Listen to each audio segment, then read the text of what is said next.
पूर्वांचल में जिस माफिया अतीक अहमद के खौफ और आतंक से लोग दहशत में रहते थे, उस अतीक को ऐसी मौत मिलेगी किसी ने सोचा भी नहीं था। पिछले 51 दिन अतीक के लिए कयामत के रहे। खासकर अप्रैल का महीना उसके लिए मनहूस साबित हुआ। अप्रैल में भी 14 अप्रैल से लेकर 16 अप्रैल की रात तक सब कुछ खत्म हो गया। सबसे पहले अतीक के तीसरे नंबर के बेटे असद का पुलिस ने झांसी में एनकाउंटर कर दिया। इसी दिन अतीक और उसके भाई की 4 दिन की कस्टडी रिमांड पुलिस को मिल गई थी। 16 अप्रैल की सुबह असद को सुपुर्दे खाक किया गया, लेकिन अतीक और उसके परिवार का कोई भी शख्स जनाजे में नहीं शामिल हो पाया। रात में अतीक और अशरफ की काल्विन अस्पताल के कैंपस में हत्या कर दी गई। अतीक को 15 दिन में 2 बार वो साबरमती जेल से प्रयागराज लाया गया। उम्र कैद की सजा हुई थी। 24 फरवरी को जब उमेश पाल की हत्या हुई तो किसी ने ये कल्पना भी नहीं की थी कि 2 महीने के अंदर ही अतीक का सर्वनाश हो जाएगा। फरवरी और मार्च तो किसी तरह कट गया, लेकिन अप्रैल में अतीक के अंत की शुरुआत हो गई थी और 24 फरवरी को उमेश पाल की हत्या से लेकर 16 अप्रैल तक 51 दिन में अतीक का खात्मा हो गया। आज आपको बताते हैं कि इन 51 दिन में कैसे अतीक के आतंक का अंत हुआ। सबसे पहले उसके वो 2 बयान सुनाते हैं जिसमें उसके अंदर के डर को साफ देखा जा सकता है। पहला बयान 26 मार्च को जब यूपी पुलिस की टीम अतीक को साबरमती जेल से लेकर रवाना हुई थी, तब उसने मीडिया से बातचीत में कहा था, इनकी नीयत सही नहीं है, खाली परेशान करना चाहते हैं, मेरी हत्या करवा दी जाएगी। दूसरा बयान उसने 13 अप्रैल को गुजरात से प्रयागराज लाते वक्त बीच रास्ते में राजस्थान के बूंदी में मीडिया से अतीक बोला था, मेरा परिवार पूरी तरह से बर्बाद हो गया, मैं जेल में था, मुझे इसके यानी उमेश पाल हत्याकांड के बारे में क्या पता। कोई सवाल कर रहा था कि माफियागिरी समाप्त हो गई। माफियागिरी तो पहले ही समाप्त हो गई, अब तो बस रगड़ा जा रहा है। कहा जाता है कि अतीक का एक वक्त ऐसा था कि उसकी आंखों में आंखें डालकर बात करना भी संभव नहीं था।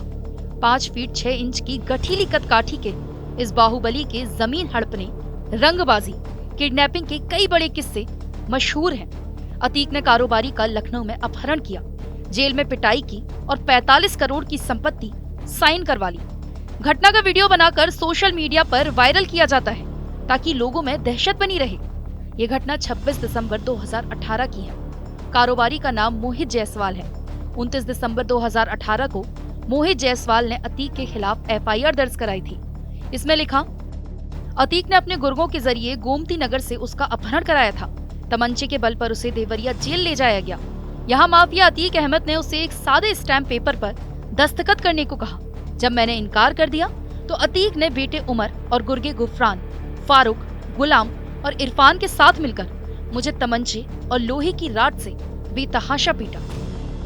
अब बताते हैं वो वक्त जब उसकी तूती बोलती थी। एक दौर ऐसा भी था जब अतीक की तूती बोलती थी। साल 2016 में मुलायम सिंह यादव परिवार में आपसी खींचतान चल रही थी। अगले साल मार्च 2017 में विधानसभा चुनाव की तारीखों का ऐलान होता है। समाजवादी पार्टी के उम्मीदवारों की लिस्ट आती है। इसमें अतीक को कानपुर कैंट से प्रत्याशी बनाया गया था। 14 दिसंबर को अतीक और उसके 60 समर्थकों पर इलाहाबाद के शियाट्स कॉलेज में तोड़फोड़ और मारपीट का आरोप लगता है। अतीक एक निलंबित छात्र की पैरवी करने कॉलेज गया था। अभी मामला चल ही रहा था कि 22 दिसंबर को अतीक 320 गाड़ियों के काफिले के साथ प्रयागराज से कानपुर पहुंचा। अतीक खुद 80 लाख की हमर गाड़ी पर सवार था। अतीक के इस मेगा रोड शो के दौरान रास्ते में जाम से जनता त्राही त्राही कर गई। मीडिया में हल्ला मचा। अखिलेश यादव सपा के राष्ट्रीय अध्यक्ष बन चुके थे।